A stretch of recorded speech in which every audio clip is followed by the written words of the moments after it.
હું ઈ ઘરની દીકરી જ છું. જો ઈ ઘરનો ભાગ પડશે ને તો એમાંથી મારો ભાગ મને જોવે, મને એમાંથી પૈસા જોવે. બસ. હું થયું મનીષા, કેમ આ કોની યારે આવી રીતના વાત કરે છો? ભાઈનો ફોન આવ્યો તો ઈ એમ કહેતા હતા કે ભાગ પાડવાના છે ઘરના. એમ તો મેં કહી દીધું કે મને મારો ભાગ જોઈએ. જોવે જ ને મારો ભાગ, હું ઈ ઘરની છોકરી જ છું. હા, પડવો જ જોઈએ ભાગ, અને તારે બરોબર છે તે જે વાત કરી. પણ પેલા ઈ મને કે તે ન્યા તારા ભાઈની જેવી રીતે કઈ કઈ જવાબદારીઓ તે લીધેલી હતી, માથે કઈ નિભાવેલી છે જવાબદારીઓ? એટલે મનીષા, પણ તારા મમ્મી પપ્પા બીમાર પડે તો આખી રાત જાગીને સેવા કોણ કરે છે? તારા ભાઈ ભાભી જ કરે છે ને. અને જ્યારે જ્યારે એને દવાખાને લઈ જાય છે બતાવવા કે દાખલ કરવા, તો ત્યારે કોણ સેવા કરે છે? તું ચાસ કે તારા ભાઈ ભાભી કરે છે? અને આ અત્યારના મોંઘવારીના જમાનામાં હોસ્પિટલના ખર્ચા, દવાના ખર્ચા, અને પોતાની નોકરી છોડીને આખો દિવસ ઈ દવાખાને રહે છે, તો ઈ બધું તું કરે? એ તો ઠીક છે મમ્મી, પણ આ ઘરનો જે હપ્તો ચાલુ હતો પેલા, જ્યારે 20 વર્ષથી ચાલુ હતો, હજી હમણાં 2 વર્ષ પહેલા પૂરો થયો, એ હપ્તા બધા કોણે ભર્યા? તમે બધાએ ભર્યા છે કે તારા ભાઈએ ભર્યા છે? ઈ તો ભાઈ જ ભરે ને, ઈ ન્યા રહે છે તો. ઓહો, લોન ચાલુ હતી તો લોનમાં હપ્તા ભરવા કોઈ ન ગયું, પણ જ્યારે લોન પૂરી થઈ ગઈ એટલે ઘરમાં ભાગ પડાવવા આવી ગયા. અને તારા પપ્પાને ધંધામાં ખોટ ગઈ હતી તો એ ધંધાની ખોટ કોને? તમે બધાએ પૂરી કરી હતી કે તારા ભાઈએ પૂરી કરી હતી?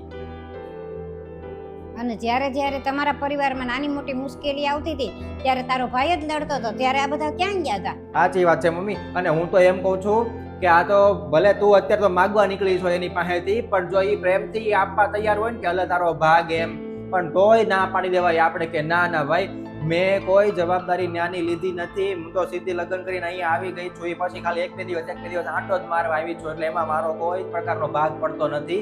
તમે રાખો, કેમ કે એને જરૂર હોય ભવિષ્યમાં, તમારે તો અહીંયા જ રહેવાનું છે.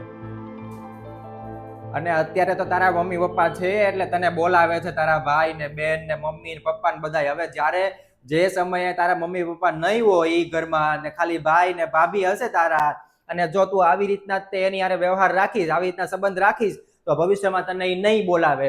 એટલે તું એટલું વિચારી લેજે કે જો તારે ભાગ જોતો હોય તો સંબંધ નહીં રહે, અને સંબંધ જોતો હોય તો ભાગ નહીં માંગવાનો. ભાગ તો આપણે ત્યારે જ મગાય જ્યારે આપણે આપણી ફરજ બધી ત્યાં નિભાવી હોય, નહીતર ઈ છે ને હક નહીં, ઈ લાલચ છે. એટલે હવે કોઈ દિવસ એવી વાત ન કરતી.